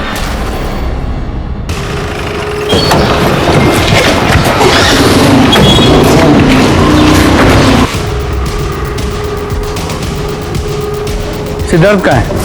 पता नहीं सर, कहीं गया होगा। अच्छा, वो और उसकी पत्नी यही रहता है ना? सर सिद्धार्थ कभी पत्नी के साथ यहाँ आया ही नहीं, वो तो अकेला ही रहता है। अकेले? हाँ सर।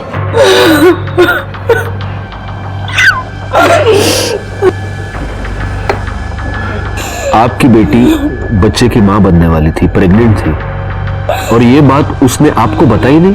उसकी तो शादी भी नहीं हुई थी।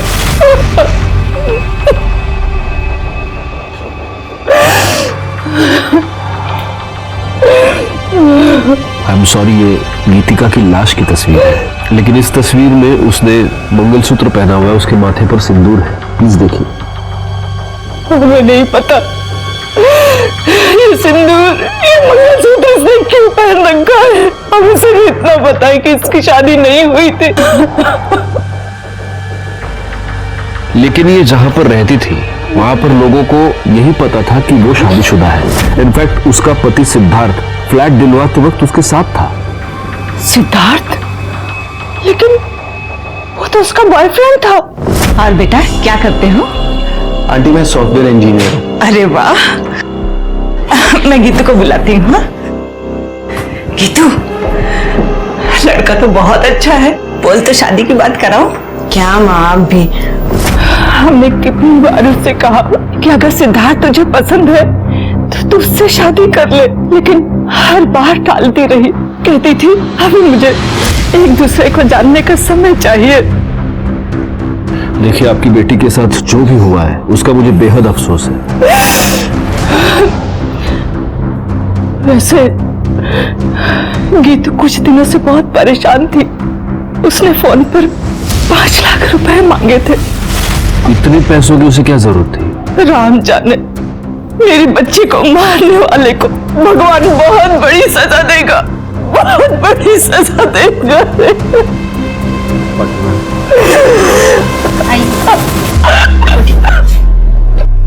गायकवाड़, मुझे किसी भी हालत में ये सिद्धार्थ चाहिए। पता करो वो कहाँ है, अपने सारे खबरियों को काम पर लगाओ। एक और बात, जरा पता करना ये 5 लाख रुपए का क्या चक्कर है। गीतिका का मोबाइल मिसिंग है। सर्विस प्रोवाइडर से पता करो कि वो किस मेल आईडी से लॉगिन करती थी। उसके सारे मेल्स चेक करो। सर, गीतिका की मां की बातें सुनकर मुझे बहुत अजीब लगा। अगर गीतिका की मां गीतिका और सिद्धार्थ की शादी करवाने को तैयार थी तो फिर आखिर गीतिका ने बिना बताए शादी क्यों की और ये बात अपनी मां से क्यों छुपाई? फिर मुझे ऐसा लगा कि शायद असल में गीतिका और सिद्धार्थ की शादी हुई ही ना हो, लेकिन फिर भी गीतिका प्रेग्नेंट रही हो और इसीलिए वो उस सोसाइटी में छुप कर रह रही थी ताकि बच्चे की आइडेंटिटी पर बाद में कोई भी उंगली ना उठाए। एक पॉसिबिलिटी ये भी थी कि गीतिका को प्रेग्नेंट करने के बाद सिद्धार्थ ने उस बच्चे को अपनाने से मना कर दिया हो और इसी चक्कर में गीतिका का मर्डर करके वो भाग गया हो। इस केस की सारी कड़ियां काफी उलझी हुई थी और सबसे बड़ा सवाल ये था कि ये सारी कड़ियां अब कहां जाकर सुलझेंगी। मुझे पता है आज रात की शिफ्ट है, मैं टाइम पे पहुंच जाऊंगी। अभी कुछ जरूरी काम करना है, बाद में बात करती हूँ।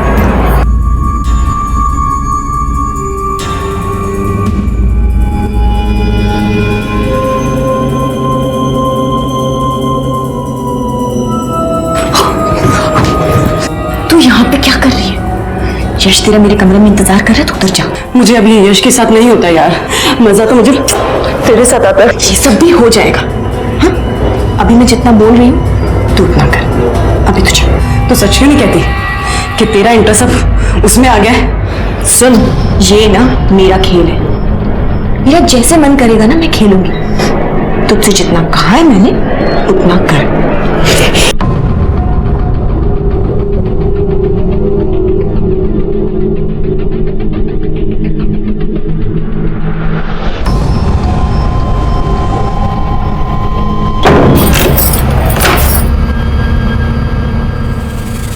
तुम यहाँ क्या कर रही हो?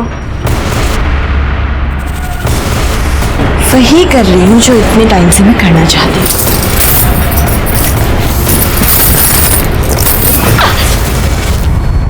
सर, गीतिका की पोस्टमार्टम रिपोर्ट आ गई है। मौत का वक्त रात 11 और 2 के बीच है। 5 बार स्टैब किया गया और वो 8 महीने प्रेग्नेंट थी। उसके नाखूनों में किसी के स्किन के फ्रेगमेंट्स मिले। जब हमने उसके बैंक डिटेल चेक किए तो पता चला उस दिन उसने 5 लाख रुपए विड्रॉ किए थे। लेकिन जब हमने गीतिका के घर की तलाशी ली तो हमें कोई पैसे नहीं मिले। नहीं सर, हमने उसके मेल्स चेक किए। सिद्धार्थ उसे ब्लैकमेल कर रहा था। वो कह रहा था कि उसे उसका कुछ राज पता है जिसके बदले में वो 5 लाख रुपए मांग रहा था। और जिस रात गीतिका का मर्डर हुआ उस रात सिद्धार्थ की मोबाइल लोकेशन गीतिका के घर की ही थी। इसका मतलब ये हो सकता है कि सिद्धार्थ ने गीतिका का मर्डर किया है और वो पैसा लेकर भाग गया है। सर अगर ऐसा है तो फिर वो कौन हो सकता है जो गीतिका के घर बार बार जाता था? सबसे पहले एक काम करो गायकवाड़, उसके नाखून में जो स्किन के फ्रैगमेंट्स मिले हैं उसका डीएनए टेस्ट कराओ और उस शरत के साथ उसको मैच करके देखो। और एक और काम करना, उसकी कॉल लिस्ट में जितने भी लोगों के नाम हैं उन सबके फोटोग्राफ्स लेके उसकी सोसाइटी में दिखाओ। वहां से पता चलेगा कि वो कौन था जो उसके घर पे बार बार आता था। सर अभी भी कंट्रोल रूम से मैसेज आया कि कातरज एरिया में बॉडी मिली है।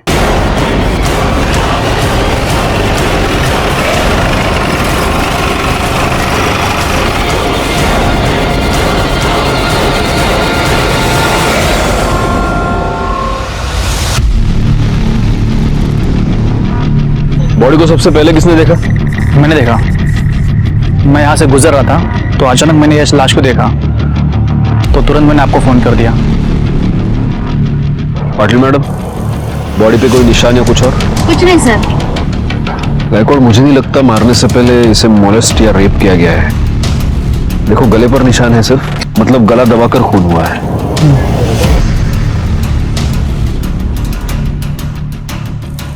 सर ये कार्ड मिला। जूनियर आर्टिस्ट यूनियन, लड़की का नाम नेहा है। इस पर इसका एड्रेस है, घर वालों को फोन करो और इस पर फोन नंबर भी है, उससे इसके कॉल डिटेल्स और मोबाइल लोकेशन निकालो। आसपास पता करो किसी और ने आते जाते कुछ देखा है क्या।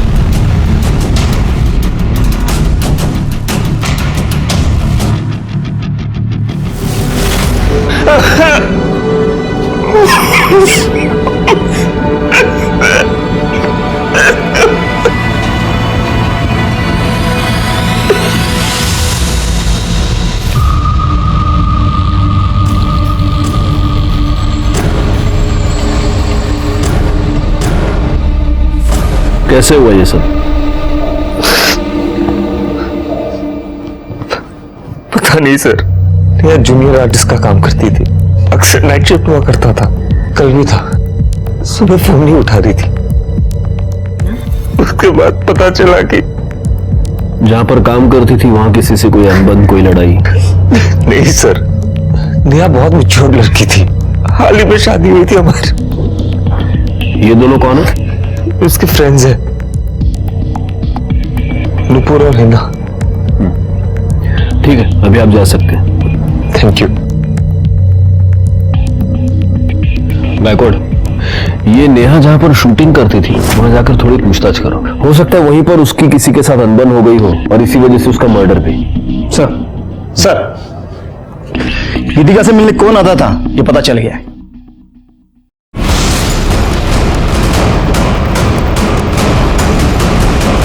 तुमने हमसे ये झूठ बोला कि तुम गीतिका से मिलने सिर्फ 2 बार गए थे, जबकि सच ये है कि तुम अक्सर वहां जाया करते थे।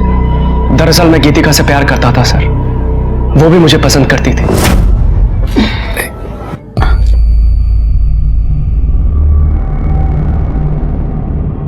थैंक्स। कोई और भी है जो तुम्हारे बारे में सोचता है? एक बार हाँ कह दो, शादी करना चाहता हूँ तुमसे। हम तुमसे पहले भी कहे ये नहीं हो सकता। देखो तुम्हारा पति तुम्हारी क्या हालत करके गया है, मेरा विश्वास करो, धोखा नहीं दूंगा तुम्हें। तुम पर यकीन है पर अपनी किस्मत पर नहीं है, ये नहीं हो सकता। आई हैव नो आइडिया वो मुझे मना क्यों कर रही थी। वो तुम्हारी बात मान नहीं रही थी इसलिए तुमने उसका मर्डर कर दिया। नहीं सर, मैंने ऐसा कुछ भी नहीं किया है। सच ये है कि गीतिका अपनी प्रेगनेंसी के टाइम पर पेशेंट के तौर पे तुम्हारे पास आई, लेकिन तुम्हें बहुत जल्द ये समझ में आ गया कि वो अकेली है। तुम उसके साथ शारीरिक संबंध बनाना चाहते थे और जब उसने मना किया तब तुमने उसका मर्डर कर दिया। सर ऐसा कुछ भी नहीं किया है मैंने। और आप ये जो बोल रहे हैं, क्या सबूत है आपके पास इसका? सबूत तो तुम हमें दोगे। गायकवाड़, इसे ले जाओ और इसे अच्छी तरह से पूछताछ करो और गीतिका के नाखून में जो फ्रेगमेंट्स मिले हैं उससे इसका डीएनए मैच कराओ। ले जाओ इसे। सर मैं आपको बोल रहा हूँ सर मैंने कुछ नहीं किया है। सर मेरी बात सुनिए।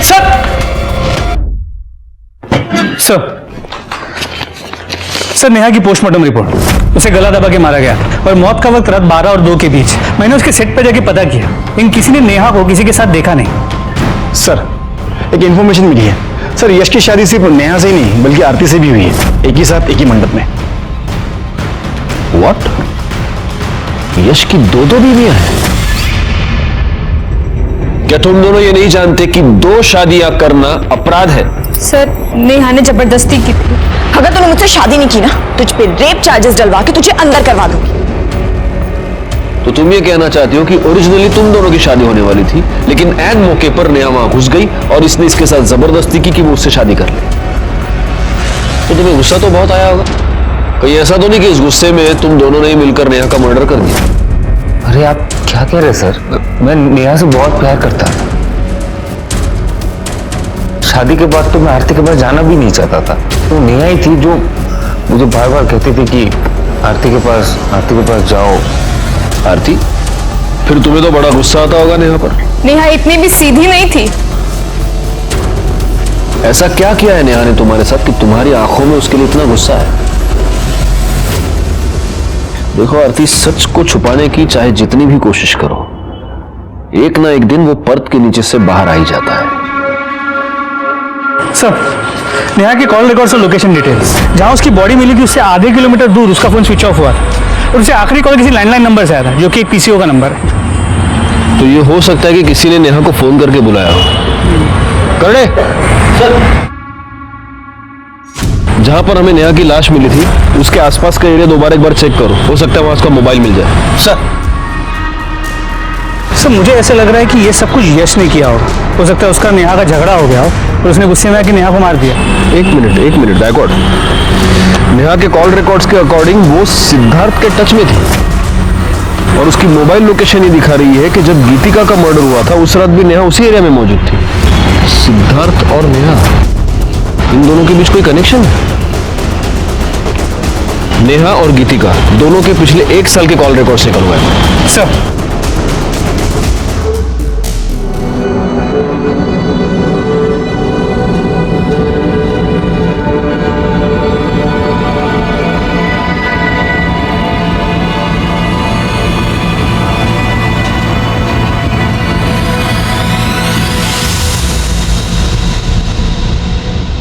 गीतिका और नेहा के 1 साल के रिकॉर्ड चेक किए।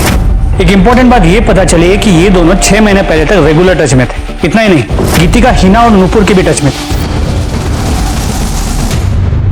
तुम दोनों गीतिका को कैसे जानते हो? और देखो, झूठ बोलने की कोशिश मत करना, क्योंकि तुम लोगों के पिछले 1 साल के कॉल रिकॉर्ड्स हमारे पास है, जिससे साफ पता चलता है कि तुम सब लोग एक दूसरे के साथ बात करते थे, एक दूसरे से कांटेक्ट में थे। हाँ, तो कैसे जानते हो गीतिका को? सर, गीतिका हमारे साथ हमारे फ्लैट में रहती थी।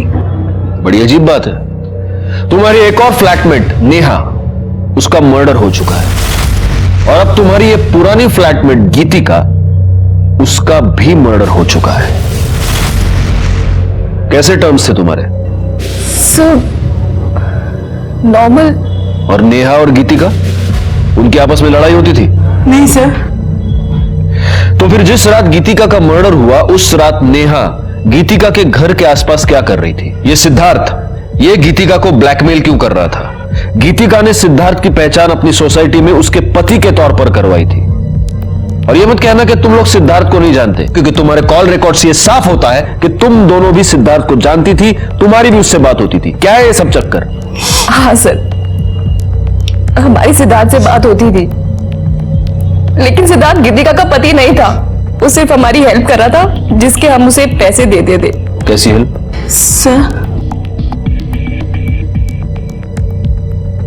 सर, हम लेस्बियंस हैं। पहले मैं और नेहा पार्टनर्स थे और बाद में फिर हिना ने हमें ज्वाइन किया। सर, गीतिका तो बहुत बाद में आई थी हमारे साथ रहने और बहुत सीधी थी वो, और मैंने देखा कि नेहा गीतिका को पसंद करने लगी थी। सर, मैंने नेहा को समझाया भी था गीतिका स्ट्रेट है, लेकिन वो नहीं मानी। और पहले नेहा गीतिका पे हिट करती थी और फिर उसने उसका रेप कर दिया। और सर, रेप करते करते उसका वीडियो भी बनाया।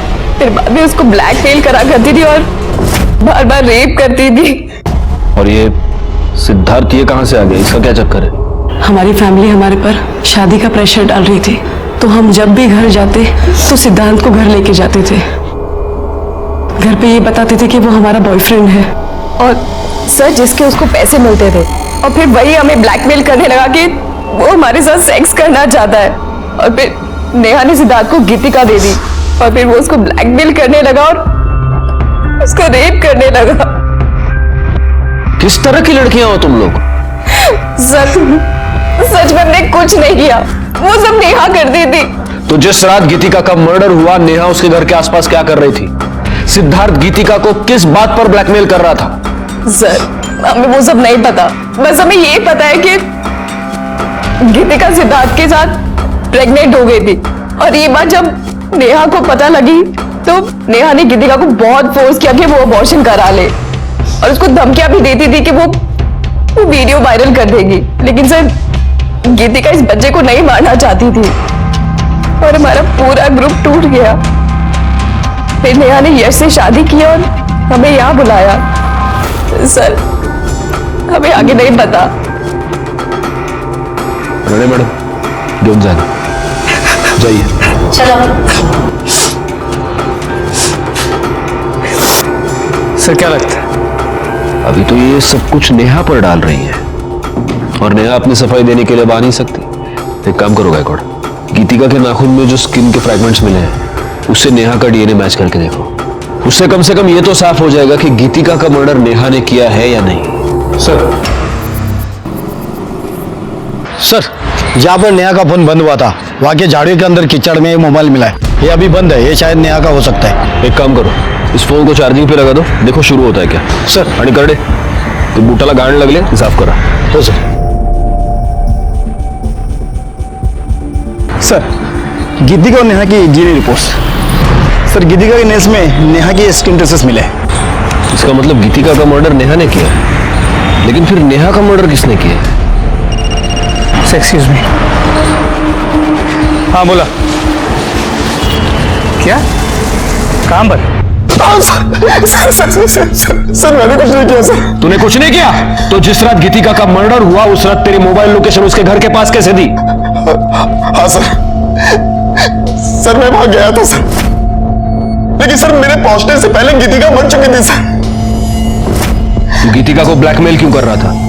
सर, वो गीतिका ने मुझसे कहा था कि मैं कुछ दिन तक उसका पति बन के रहूं, तो वो मुझे 5 लाख रुपए देगी। सर, बाद में उसने कहा कि उसके पास पैसे नहीं है सर। तो तूने गीतिका से पैसे लिए और उसका मर्डर कर दिया? मैं तो बस अपने पैसे लेने के लिए वहां पे गया था सर।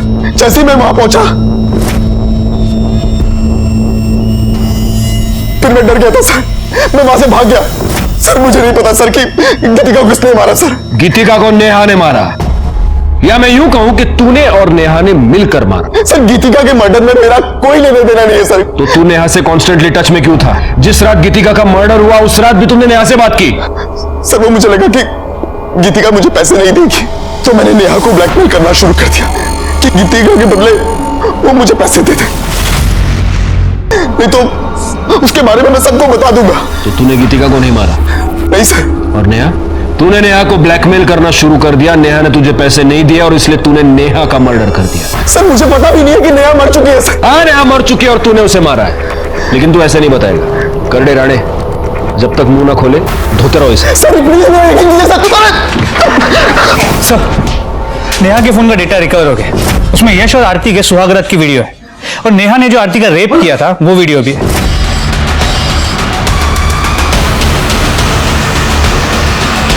आरती का रेप? जी सर, और इतना ही नहीं, इसमें गीतिका के रेप का भी वीडियो है, ये देखिए।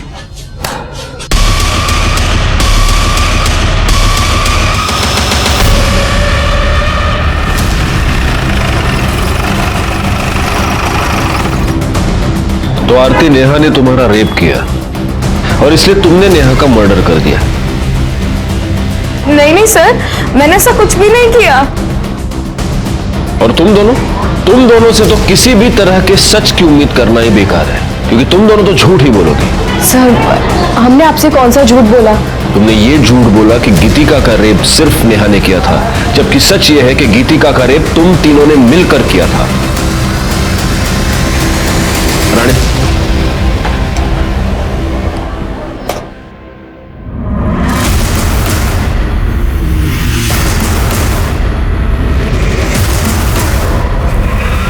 इस घर का सर्च वारंट है हमारे पास, हम इस घर की तलाशी लेनी है। चला, लगा कमला।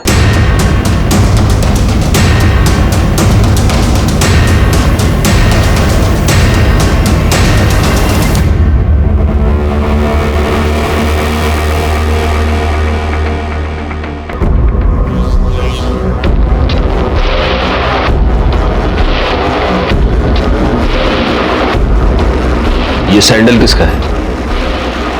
सर ये तो नुपुर की है।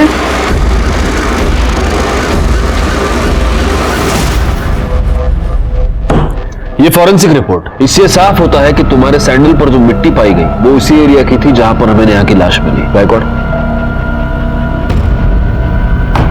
उस एरिया में एक कैमरा है, इसकी सीसीटीवी फुटेज। इस फुटेज में तुम्हारी गाड़ी वहां से पास होती हुई साफ दिखाई देती है उसी वक्त जब नेहा का मर्डर हुआ। नुपुर, अब ये तो साफ हो गया है कि तुम ही ने नेहा का मर्डर किया। सर मैं नेहा से बहुत प्यार करती थी, लेकिन वो उस आरती के पीछे पड़ी थी।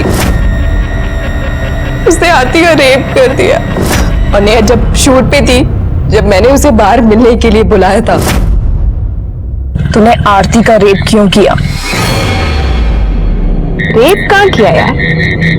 प्यार किया। अच्छी लगती है ये आरती मुझे। नेहा, आज तक हमने जो भी किया है ना, मेरी बात के किया है। गीतिका और हिला को जैसे हमने बांटा था ना, आरती को भी बांटना होगा, समझी? आरती ना सिर्फ और सिर्फ मेरी है। मैं ना तुझे ऐसा कुछ भी करने नहीं दूंगी, समझी? नुपुर बस कर यार। देख, मैं और यश मिलके ना आरती को अच्छे से समझा लूं। मुझे पति भी मिल गया और प्यार भी। देखो ना, और कुछ नहीं चाहिए। ये जो तेरा मेरा लफड़ा है ना, ये मुझे अभी नहीं चाहिए। मैं ना तुझे खुद से दूर नहीं आने दूंगी, समझी तू? मुझे ना अभी तेरे में कोई इंटरेस्ट नहीं है। छोड़। सर मैं नेहा को मारना नहीं चाहती थी। सच तो यह है कि तुम लोग प्यार का मतलब नहीं जानते। प्यार छोड़ो, तुम लोग तो दोस्ती और इंसानियत का मतलब भी नहीं जानते।